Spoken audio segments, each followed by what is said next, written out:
ระไตรปิฎกลอยฟ้ามาประกาศวัดพระธาตุดอยสุเทพทานกุศลอำนวยธรรมทานแก่มวลชนในสากลทั่วล่าธรณีออกอากาศทางวิทยุพชจว.ดอยสุเทพธรรมวิถีจังหวัดเชียงใหม่นครพิงนี้จะสาธกยกคัมภีร์มาบรรยายจากพระสูตรในพระไตรปิฎกสีวินัยอภิธรรมดีวินิจฉัยจากพระโอษฐ์องค์พุทธพระจอมไตรอธิบายเสริมสร้างบางประการสรุปใจความย่อพอสังเขปให้คติเป็นสเต็ปตามแก่นสารฝากข้อคิดสะกิดใจให้วิจารณ์เพื่อเกิดความสำราญเบิกบานใจขอเชิญรับฟังอย่างสนุกสนานนำไปประกอบการงานทั้งหลายให้ประสบความสำเร็จเสร็จสบายปรารถนาอะไรได้ดังปองปฏิบัติตามธรรมคำสั่งสอนจะให้ผลดลพรย้อนสนอง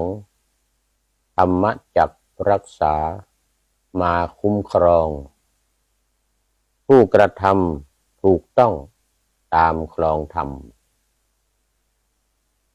ขอถวายความนอบน้อมแด่องค์สมเด็จพระสัมมาสัมพุทธเจ้าขอถวายความเคารพพระมหาเถระพระเถรานุเถระเจ้าคณะพระสังฆาธิการทั่วโลกอันมีพระเดชพระคุณพระธรรมเสนาบดีรองเจ้าคณะภาค7วัดพระธาตุดอยสุเทพเป็นต้นและขออำนวยพร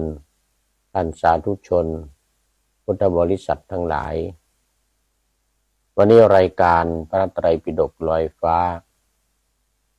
ออกอากาศทางสถานีวิทยุพระพุทธศาสนาแห่งชาติและจริยธรรมวัดพระธาตุดอยสุเทพอันมีพ่อครูวรรณลบนามวงพรหมเป็นผู้อำนวยการอาจารย์พระมหาประสิทธิ์ประสาธิโกเป็นหัวหน้าสถานีและอาตมาภาพพระครูปริยัติยานุศาสตร์เป็นผู้บรรยาย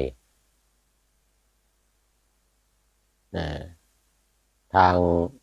และสถานีวิทยุเพื่อการศึกษาพระพุทธศาสนาและวัฒนธรรม FM 104.5 วัดฝายหินตำบลสุเทพอำเภอเมืองจังหวัดเชียงใหม่อีกสถานีหนึ่งเวลา8 นาฬิกาถึง 9 นาฬิกาตรงเวลานี้เลยสำหรับที่วัดพระธาตุดอยสุเทพนั้นก็5 ทุ่มถึงเที่ยงคืนทุกวันแต่ที่วัดฝายหินนี่วันจันทร์ถึงวันศุกร์วันเสาร์อาทิตย์จะไม่มีดังนั้นก็ในช่วงของ8 นาฬิกาถึง 9 นาฬิกานี่ก็เฉพาะวันจันทร์ถึงวันศุกร์ท่านที่ เข้าฟังทางวิทยุนี่จะโทรกันเข้ามาก็โทรเข้าวัดฝายหินโทรเข้าที่สถานี053-226-058 053-226-058เชิญตามอัธยาศัย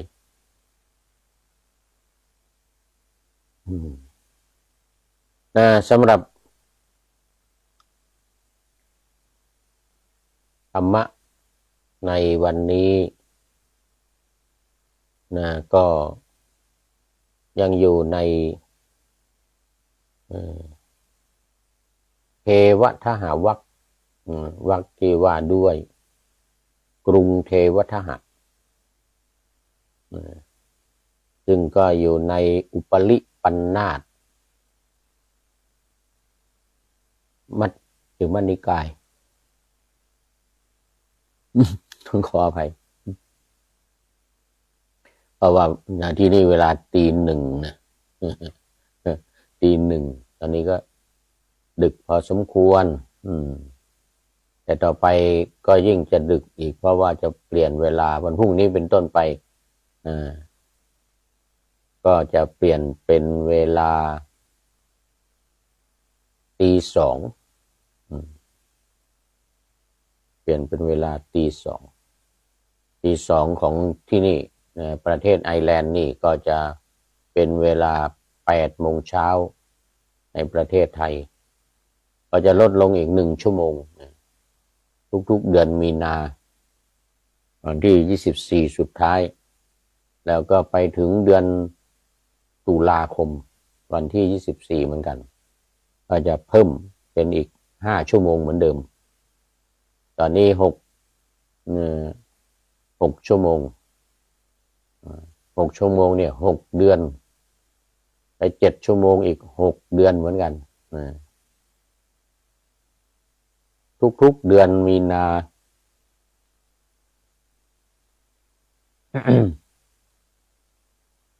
เดือนมีนากับเดือนตุลาวันที่24 มีนากับวันที่24 ตุลาก็เป็นวันสุดท้ายหลังจากนั้นก็เปลี่ยนเป็นกลางคืนสั้นกลางวันยาวอีกกลางคืนสั้นกลางวันยาวในหน้าร้อนฤดูร้อนถ้าเป็นฤดูหนาวนี่ก็กลางคืนยาวกลางวันสั้นอันนี้ก็เปลี่ยนทุกๆ6 เดือนเปลี่ยนทุกๆ6 เดือนจาก6 โมงเป็น7 โมงจาก7 โมงกลับมาเป็น6 โมงอีกอย่างเงี้ยนะเพราะว่าอันนี้เป็นระบบทางเดินหรือการเดินของสุริยะจักรวาลสุริยะจักรวาล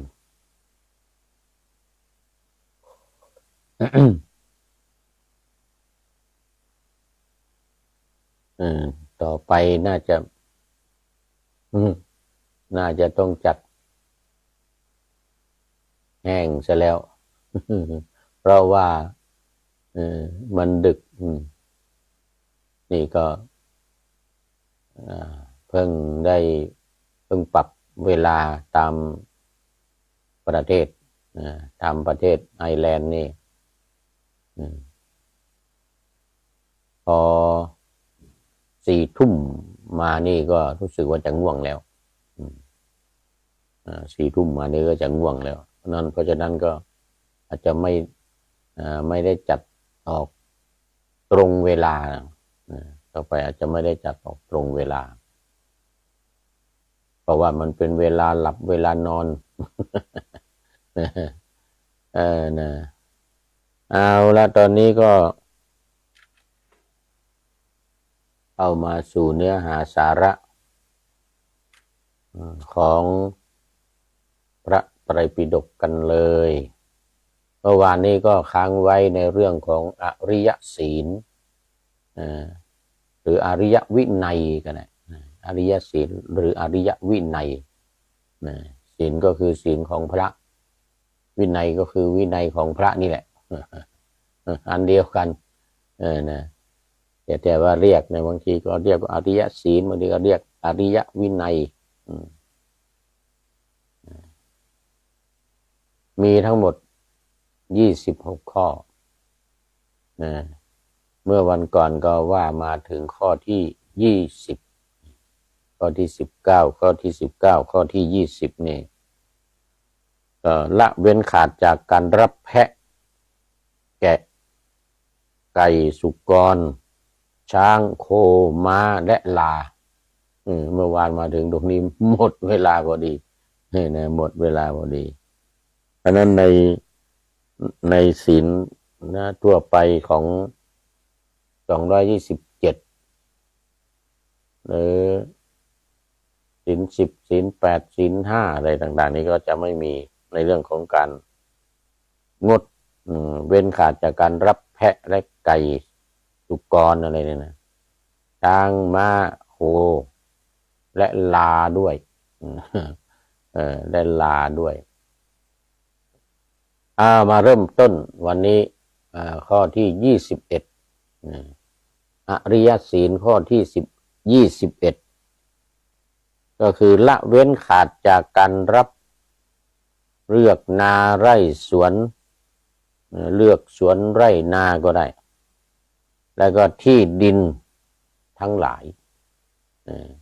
ที่ดินทั้งหลายการรับที่ดินนี่ก็ไม่ได้ก็เว้นการรับที่ดินเป็นไร่เป็นนาเป็นสวนเป็นอะไรต่างๆก็ไม่ได้ทั้งนั้นละเว้นขาดหมดเลยข้อที่22ละเว้นขาดจากการกระทำหน้าที่ดูแลหรือสื่อสารเรียกว่าสื่อสารในวินัยนี่ก็เรียกว่าชักชวนให้ผู้หญิงกับผู้ชายเนี่ยนะเป็นสามีภรรยากันจะแต่งงานหรือไม่แต่งงานก็ถือว่าผิดชักชวนเขาเรียกว่าเป็นสื่อเป็นพ่อสื่อแม่ชักอย่างนี้ไม่ได้ไม่ต้องเว้นต้องงดเว้นถือว่าผิดในข้อที่21ต่อไปเป็นข้อที่22ข้อที่22นี่ก็คือ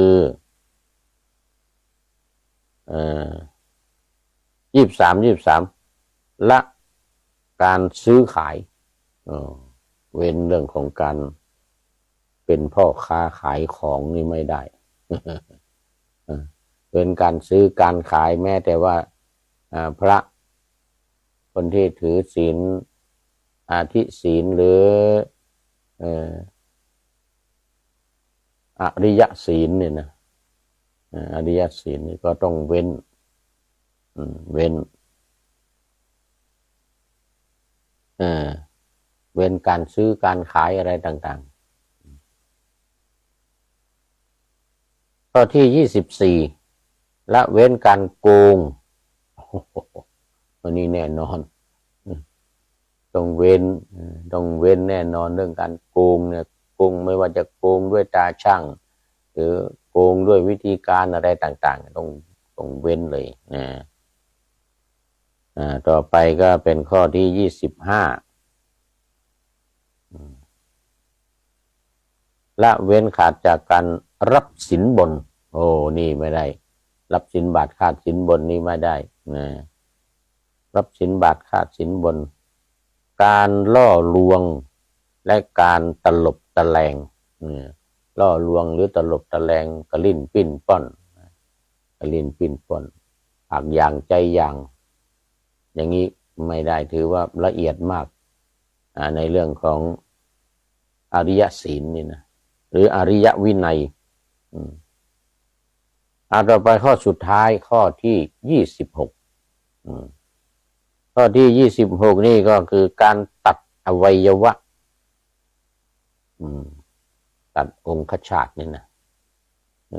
อวัยวะเพศองคชาต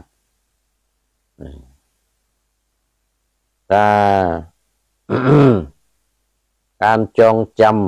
ำการตีชิงวิ่งราวการปล้นและการขู่กันโชคอันนี้ถือว่าต้องละเด็ดขาดเลยในที่นี้ก็ใช้คำว่าละเด็ดขาดไม่ประกอบอีกไม่ทำอีกคือการตัดอวัยวะนี่นะตัดอวัยวะเพศของตัวเองหรือคน รือไปตัดอวัยวะเพศของคนอื่นก็ไม่ได้การฆ่าการจองจำการตีชิงวิ่งราวแล้วก็การปล้นและการขู่การโชคทีนี้ถือว่าเป็นผิดอริยศีลหมดข้อสุดท้ายแล้วข้อที่26ก็อย่างที่เคยบอกคือเอามาจากศีล5บางข้อศีล8บางข้อศีล10บางข้อของสามเณรเอามาไว้ในนี้ไว้ในนี่แล้วก็ศีล227ของพระ311ของภิกษุณีของภิกษุณีพระเถระพระเถรีทั้งหลาย311ข้อและนี่ก็เป็น10ข้อของอริยศีล10ข้อของอริยศีลเดี๋ยวทบทวนอีกนิดนึง1 2 3นี่เหมือน1 2 3 4 1 2 3 4นี่เหมือนศีล10ของสามเณรหรือเหมือนกับศีล8ของอุบาสกอุบาสิกาคือข้อที่3เนี่ยเป็นอภรรมจริยาถ้าของคนบ้านทั่วไปก็จะเป็นกาเมสุมิจฉาจารคือประพฤติผิดในกามในเรื่องของประเวณีเช่นการแต่งงานกันนี่ก็อยู่เป็นเขาเรียกผัวเดียวเมียเดียวไม่มี2อย่างเงี้ยนะเรื่องของ1 2 3 4 1ก็ไม่เว้นการฆ่าสัตว์2เว้นการลักทรัพย์3เว้นการนี่แหละเป็นฆราวาสญาติโยมก็เป็นกาเมในการประพฤติผิดในกามถ้าเป็นพระนี่ก็แน่นอนอภรรมจริยาภิกษุสามเณรภิกษุณีสามเณรีในข้อนี้จึงมีสามเณรภิกษุณีเข้ามาเกี่ยวข้องด้วยข้อนี้ก็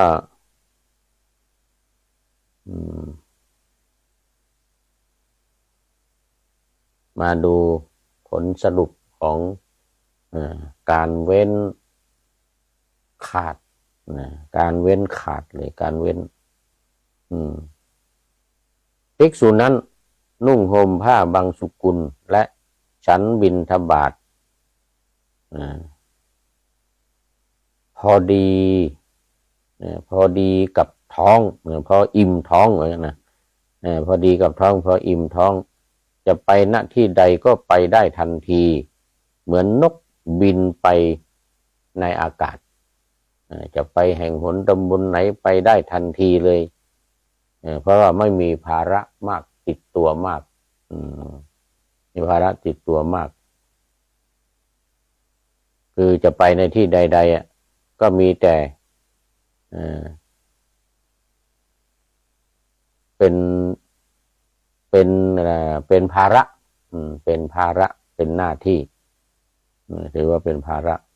เธอประกอบด้วยศีลอันเช่นนี้แล้วย่อมปราศจากโทษและบินไปณที่ใดก็มีแต่ปีกบินไปเท่านั้นอย่างอื่นไม่ต้องมีของอะไรนะมีแต่ปีก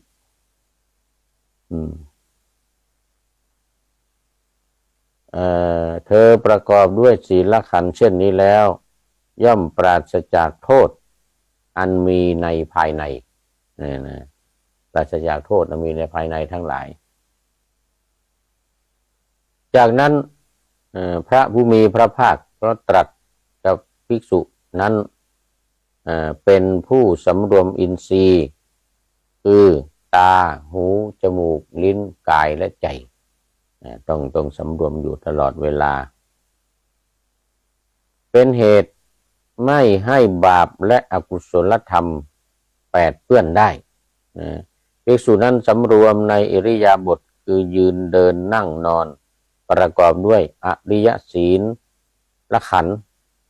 อริยศีลขันธ์รวมทั้งหมดหรืออินทรีย์สังวรประเภทของศีลอินทรีย์สังวรคือการสำรวมในอินทรีย์คือทางตาทางหูทางจมูกทางลิ้นและทางกายและทางใจก็คอยควบคุมดูแลในเรื่องของอินทรีย์สังวรก็คืออินทรีย์6ตาหูจมูกลิ้นกายใจแล้วก็ที่นี้ก็การคลอดบุตรคลอดธิดาออกมาก็ถือว่าเป็นภาระของผู้รับผิดชอบสามีและภรรยาจากนั้นตรัสว่าภิกษุนั้นเป็นผู้สำรวมอินทรีย์มี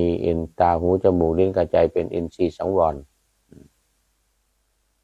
พักอยู่ณเสนาสนะเงียบสงัดเธอกลับจากบิณฑบาต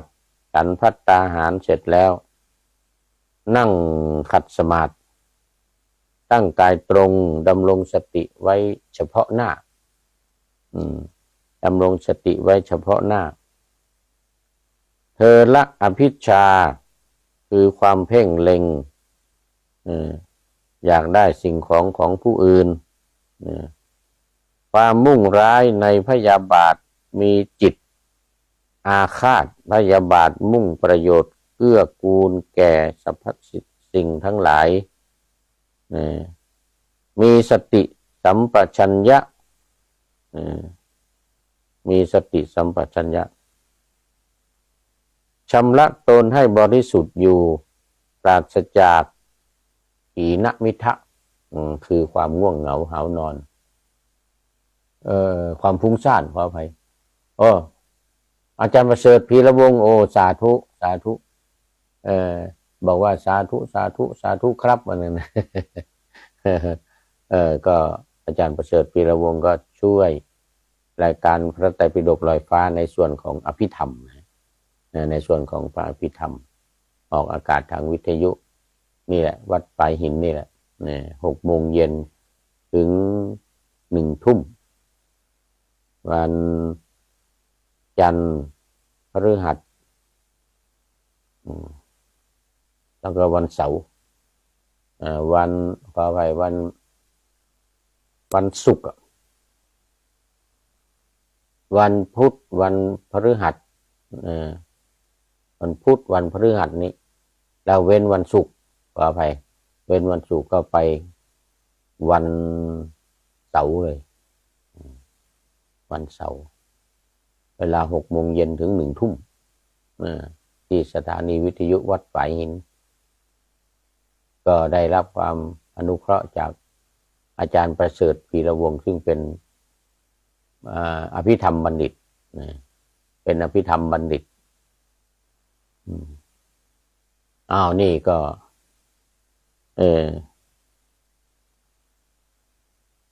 พักอยู่ณเสนาสนะเงียบสงัดเธอกลับจากบิณฑบาตฉันภัตตาหารเสร็จแล้วนั่งขัดสมาธิตั้งกายตรงดำรงสติไว้เฉพาะหน้าเธอละอภิชฌาคือความเพ่งเล็งละโลภมากตัวอภิชฌานี่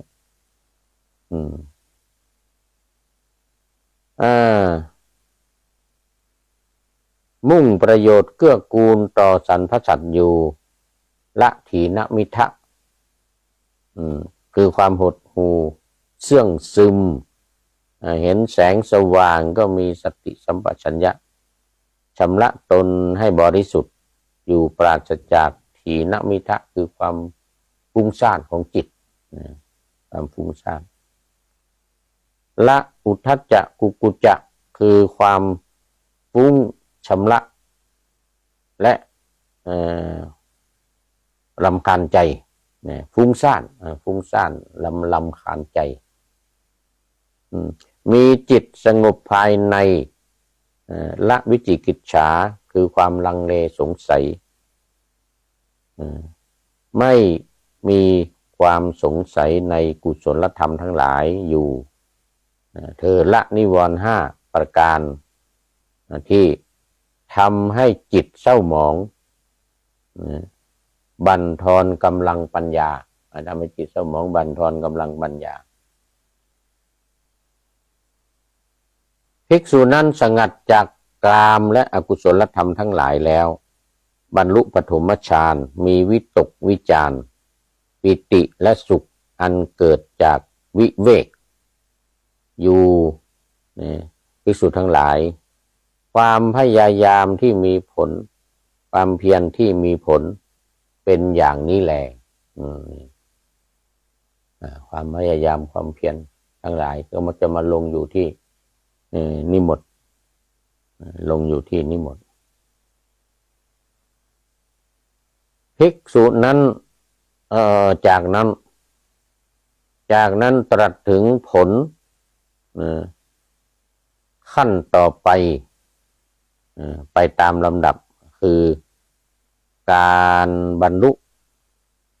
ทุติยฌานตติยฌานและจตุตฌานไปตามลำดับทีนี้ก็เข้ามาดูในส่วนของวิชาสามอันดับแรกก็คือระลึกชาติได้มีตาทิพย์เห็นหมู่สัตว์เกิดตายเป็นไปตามกรรมและบรรลุอาสวัคยายานอยู่จบพรหมจรรย์บรรลุอรหัตผลในที่สุดมาแล้วคุณโยมวิเชียรธาตุอินจันทร์วิเชียรธาตุอินจันทร์ทางดอยสะเก็ด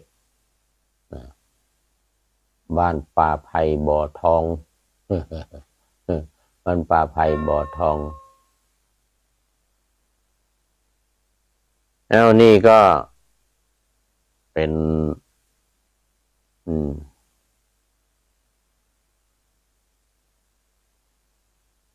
จตุตฌานปฐมฌานออกจากปฐมฌานดังกล่าวเมื่อกี้นี้แล้วก็เข้าทุติยฌานนี่เข้าทุติยฌานเสร็จแล้วก็อยู่ด้วยจิตสงบเกิดจากวิเวกสงบจากกามสงบจากอัตต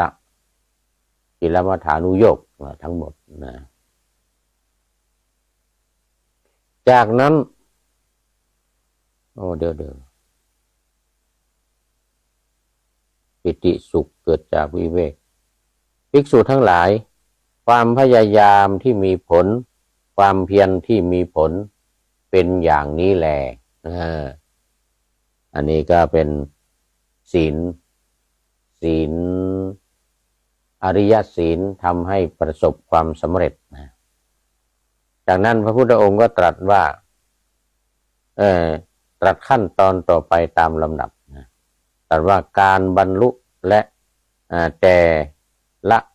ขั้นที่ได้นั้นคือความพยายามที่มีผลความเพียรที่มีผล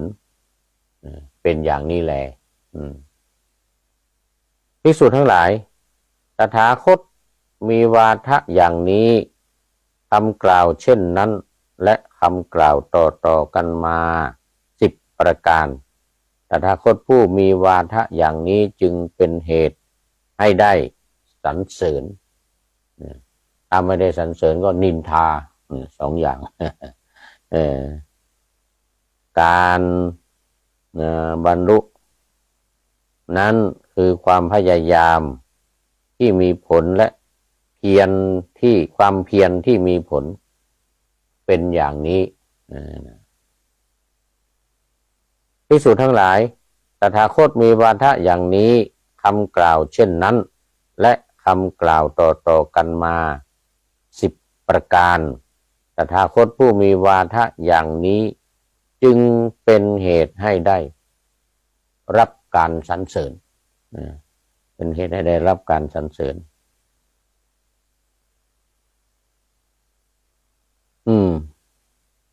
ภิกษุทั้งหลายตถาคตมีวาทะอย่างนี้จึงเป็นเหตุให้ได้ การสรรเสริญคือหนึ่งถ้าภิกษุถ้าหมู่สัตว์เสวยสุขและทุกข์เพราะเหตุแห่งกรรมที่ทำไว้ในชาติก่อนปางก่อนนู่นดังนั้นตถาคตมีวาทะอย่างนี้นี่จึงเป็นเหตุให้ได้เสวยความสุขหรือสุขเวทนาไม่มีอาสวะเห็นป่านนี้ในข้อที่หนึ่งว่าถ้าหมู่สัตว์เสวยสุขทุกข์เนี่ย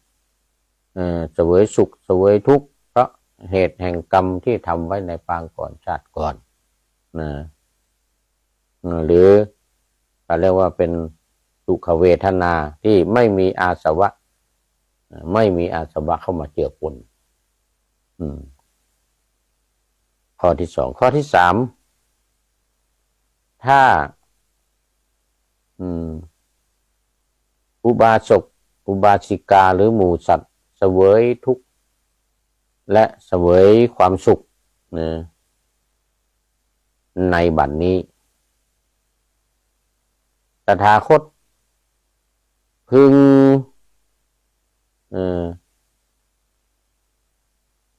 ความสงสัยสู่เนรมิตมาแน่ว่างั้นนะถ้าหากว่าตถาคตคือพระพุทธเจ้าพระพุทธเจ้านอกจากเข้าฌานสมาบัติอะไรเรียบร้อยแล้วนี่ก็ออกจากฌานสมาบัติมาก็ปฏิบัติต่อคือปฏิบัติในชีวิตประจำวันศีลนี่นำไปว่าปกติคำว่าปกติก็คือว่าประพฤติปฏิบัติตามสมควรตามเวลา นี่ข้อที่สองข้อที่สามถ้าหมู่สัตว์เสวยสุขและทุกข์เพราะเคราะห์ตถาคตก็พึงเป็นผู้ที่มีเคราะห์ดีแน่เหมือนกันนะมีเคราะห์ดีแน่จึงได้รับความสุขอันเกิดแต่วิเวกมันจึงได้รับความสุขอันเกิดแต่วิเวกต่อไปโอ้มันข้ามข้อสองมานี่ โอ้ขออภัยข้อสองถ้าหากหมู่สัตว์เสวยสุขเสวยทุกข์เพราะเหตุแห่งการเนรมิตของพระอิศวรการเนรมิตของพระอิศวรตถาคตก็พึง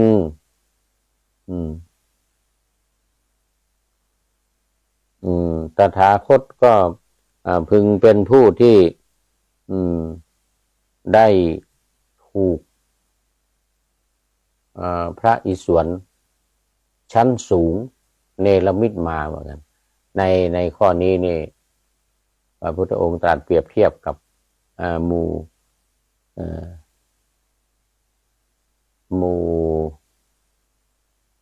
สมณะและพราหมณ์ที่มีความเห็นอย่างนี้ว่าได้รับการเนรมิตจากพระผู้เป็นเจ้าเบื้องบนถ้าหากว่าหมู่พราหมณ์สมณพราหมณ์ได้รับผลจากเบื้องบนจริงตถาคตคือพระพุทธเจ้านี่ก็คงเป็นผู้ที่ได้เป็นผู้ที่ได้ตรัสตามความเชื่ออันนี้หมายถึงว่าข้อนี้เนี่ยเอาความเชื่อของหมู่ศาสนาอื่นเนี่ยขึ้นมายกขึ้นมาแล้วก็เปรียบเทียบกันแต่ไม่ได้หมายถึงว่าการเอามาเปรียบเทียบนี่ก็หมู่พระอิศวรจะได้ดลบันดาลให้พระพุทธเจ้าเนี่ยพระพุทธเจ้าไม่เอาแล้วไม่ยึดติดในสิ่งทั้งหลายเหล่านี้แล้ว นะดังนั้นก็จึงเป็นการนำเอามาเปรียบเทียบกันแล้วก็เปรียบเทียบกับศาสนาอื่นนี่นะศาสนาที่ว่าสู่พระพุทธเจ้าฟังนี่ดังนั้นก็จึงเป็นการ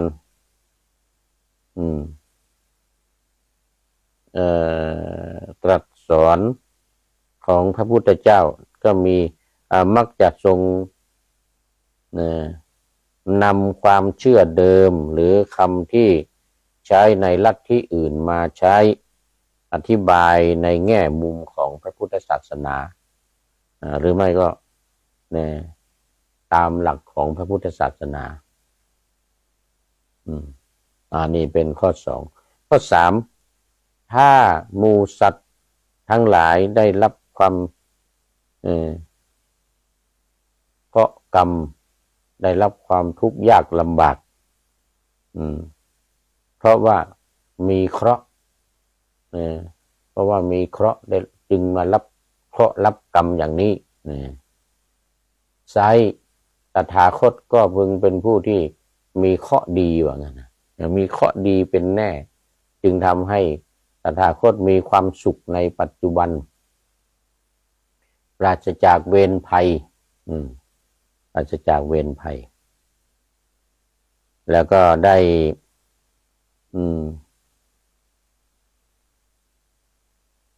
ทำเป็นเหตุให้ได้ความสุขได้รับความสุขเวทนาที่ไม่มีอาสวะคือทำให้พระพุทธเจ้าเนี่ยได้ความสุข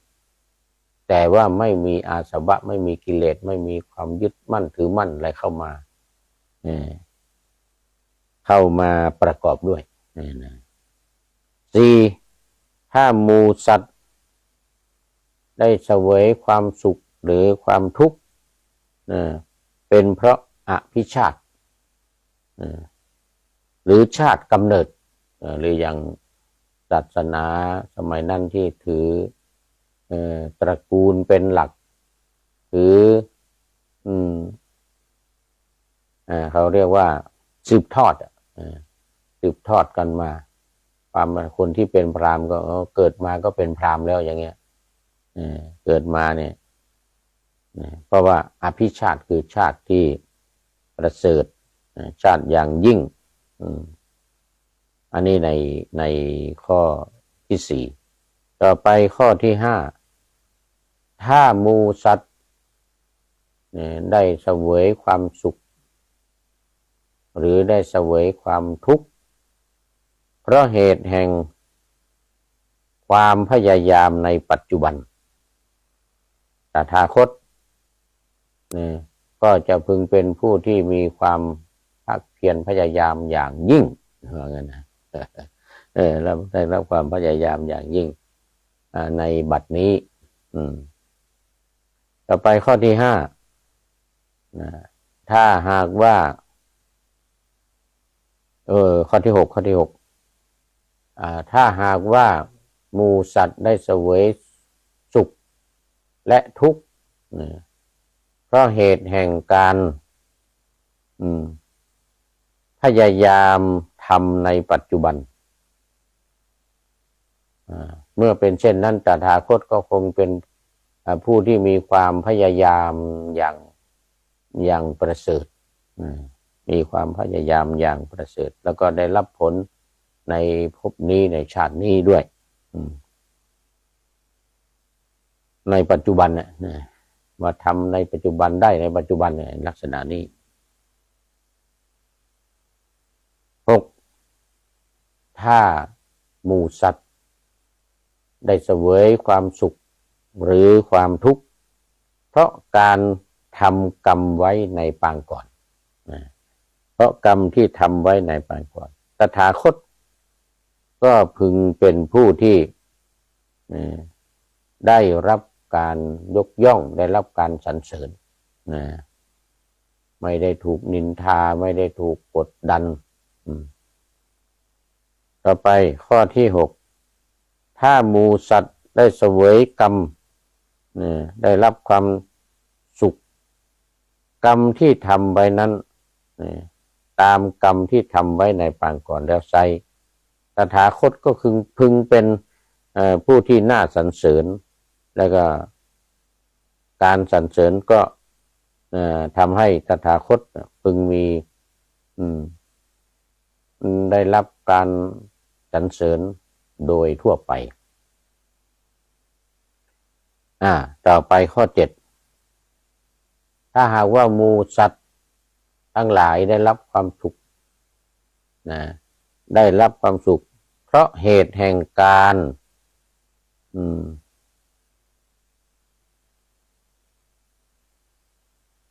ได้ทำกรรมไว้ในชาติก่อนดังนั้นตถาคตจึงคือว่าเป็นผู้ได้ทำกรรมไว้ในปางก่อนอย่างดีทำกรรมไว้ในปางก่อนอย่างดีนั้นจึงเป็นผู้ที่สมควรได้รับการสรรเสริญมนุษย์เทวดาทั้งหลายต่างก็สรรเสริญพระพุทธองค์ต่อไปข้อ 7ถ้าการเนรมิตการได้รับผลบุญกุศลได้รับในขณะที่ได้ผลบุญผลกุศลนั้นไซตถาคตก็พึงเป็นผู้ที่ได้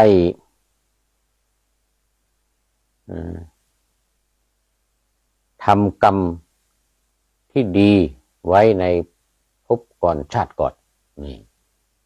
ทำกรรมที่ดีไว้ภพก่อนชาติก่อนเป็นแน่แท้ว่างั้นจึงทำให้ตถาคตได้รับสุขเวทนาอันไม่ประกอบด้วยอามิตรในปัจจุบันต่อไปข้อ 7ถ้าหากว่าหมู่สัตว์ทั้งหลายได้รับความสุขหรือได้เสวยสุขเวทนา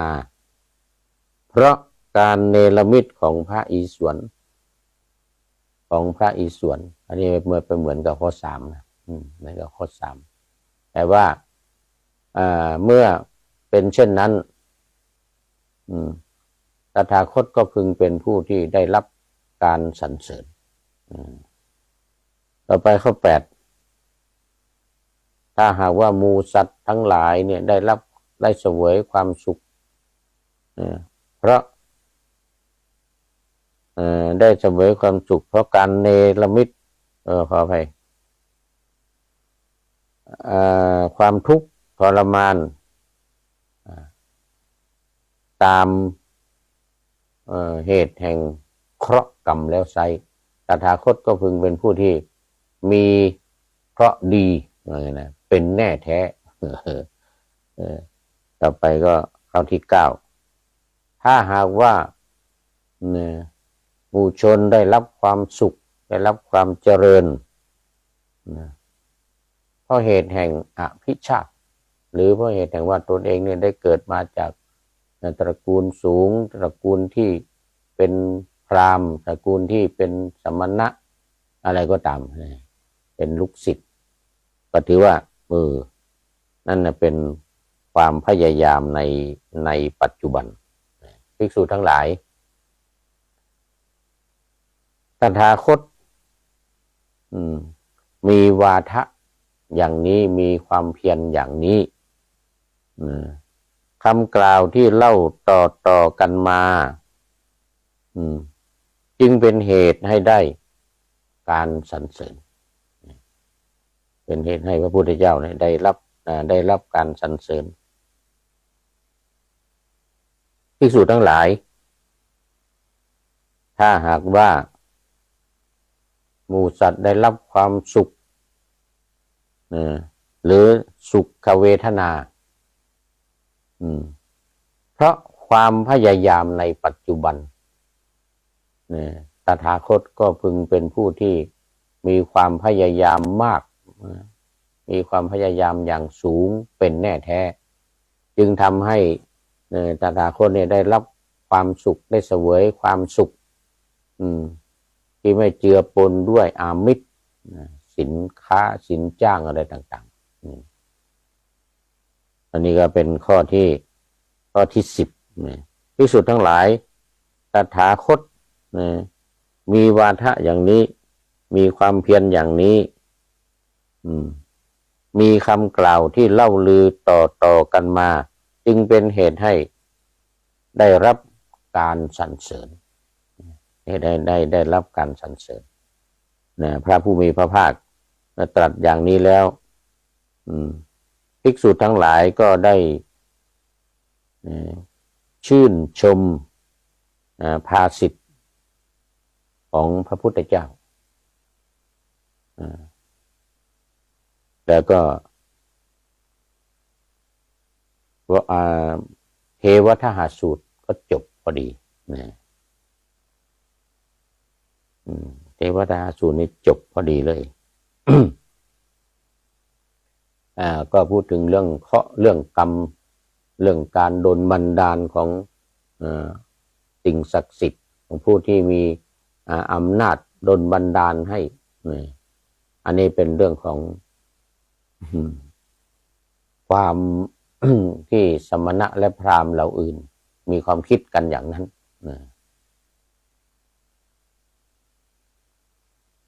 พระสูตร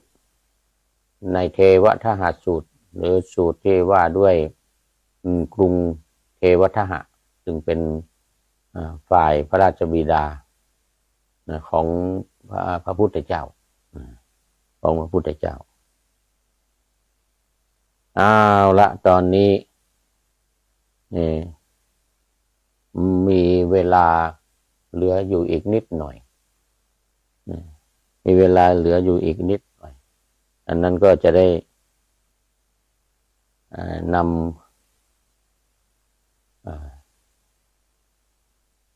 แผ่เมตตาแผ่เมตตาแผ่กรุณามุทิตาและอุเบกขาให้แก่สรรพสัตว์ทั้งหลายในโลกนี้ทั้งที่เป็นเขาเรียกว่าเป็นโอทิสัพพรณาแผ่บุญกุศลคุณงามความดีเจาะจงไปอันดับแรกนี่ก็ต้องเจาะจงตัวเองก่อนดังบาลีว่าอหังสุขิโตโหมิอหังอเวโรโหมิอภยาปโชโหมิอนีโคโหมิสุขีอัตตานังปริหารามินี่การแผ่ให้กับตัวเองก่อนแล้วจึงแผ่ให้กับคนอื่นต่อไปคนอื่นในที่นี้ก็มีอยู่สองอย่างทั้งที่เป็นญาติสนิทมิตรสหายเขาเรียกว่าญาติสาโลหิตแล้วก็ทั้งที่เป็นเพื่อนสนิทเป็นผู้รู้จักคุ้นเคยกันนี่ก็การแผ่ไปโดยหาประมาณไม่ได้เป็นอัปปมัญญาธรรมดังนั้นก็จึงเป็นการนำเอาธรรมะทั้งสี่ก็คือเมตตากรุณามุทิตาอุเบกขาโดยเฉพาะอุเบกขานี่เป็นส่วนสำคัญมากในการที่จะได้แผ่เมตตาแผ่กรุณามุทิตาอุเบกขาไปดังนั้นทางฝ่ายของอโนทิสัพพรณาคือแผ่ไปโดยไม่จำเพาะเจาะจงว่าเป็นใครในโลกนี้ทั้งหมดทั้งคนดีทั้งคนไม่ดีทั้งคนที่กำลังทำสงครามกันฝ่าย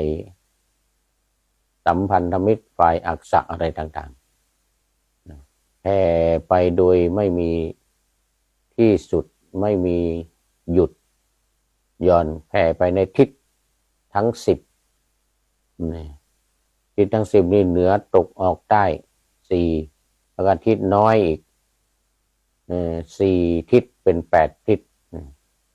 ทิศตะวันออกเฉียงใต้ตะวันออกเฉียงเหนือตะวันตกเฉียงใต้ตะวันตกเฉียงเหนือเรียกว่าทิศน้อยแต่ทิศน้อยอีก4ทิศมารวมกัน ดังนั้นในเรื่องของการแผ่เมตตาไปให้คนอื่นแก่ผู้อื่นก็สัพเพสัตตาอเวราโหนตุขอให้สัตว์ทั้งหลายทั้งปวงที่เป็นเพื่อนทุกข์เกิดแก่เจ็บตายด้วยกันทั้งหมดทั้งสิ้นอเวลาโหนตุจงเป็นสุข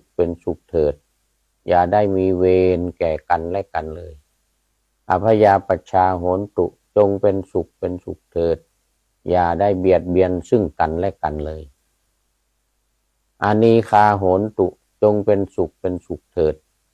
อย่าได้มีความทุกข์กายทุกข์ใจเลยสุขีอัตตานังปริหารันตุจงมีความสุขกายสุขใจรักษาตนให้พ้นจากทุกภัยทั้งสิ้นเทินนี่ก็เสร็จแล้วของการแผ่เมตตาอันนี้ก็สุดท้ายเข้ามาก็โยมวิเชียรธาตุอินจันทร์นะเป็นท่านสุดท้ายในวันนี้ดูไปดูมาเวลาของรายการเราก็หมดพอดีอีกเหมือนกันนะอันนั้นก็จะได้นำรายการจากท่านผู้ฟังไปก่อนเดี๋ยววันต่อไปก็มาฟังต่อกันอีกสูตรต่อไปสูตรที่2อันนี้สูตรที่1นี่จบไปสูตรที่2มาปัญจกายสูตรเป็นสูตรที่2ในอุปริปันธาตมัชฌิมนิกายพระสุตตันตปิฎกเล่มที่14พระสุตตันตปิฎกเล่มที่14ก็ขอให้ทุกท่านได้รับความปรารถนาดีจากอาตมานะครูปริยัติยานุศาสตร์ขอนำพระไตรปิฎกลอยฟ้าไปจากผู้ฟังทั้งหลายในโลกล่าวันต่อไปจะได้จรย้อนกลับมาสู่สถานีใหม่ให้ท่านฟังอย่าลืมเปิดวิทยุหรือเครื่องรับโทรศัพท์โมบายคอมพิวเตอร์ผัง YouTube เฟซเพจไลน์ให้ดังๆเพื่อชมฟังรายการวันต่อไปขอทุกท่านมีความสุขทุกวันคืน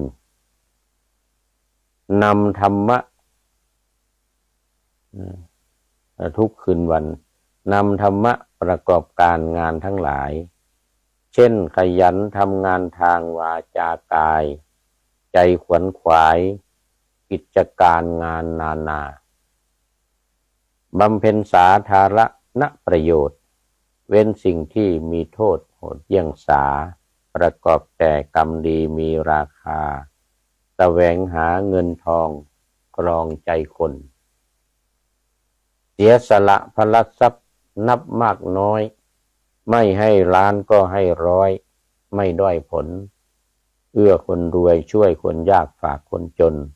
ให้ทุกคนเท่ากันมาตรฐานเดียว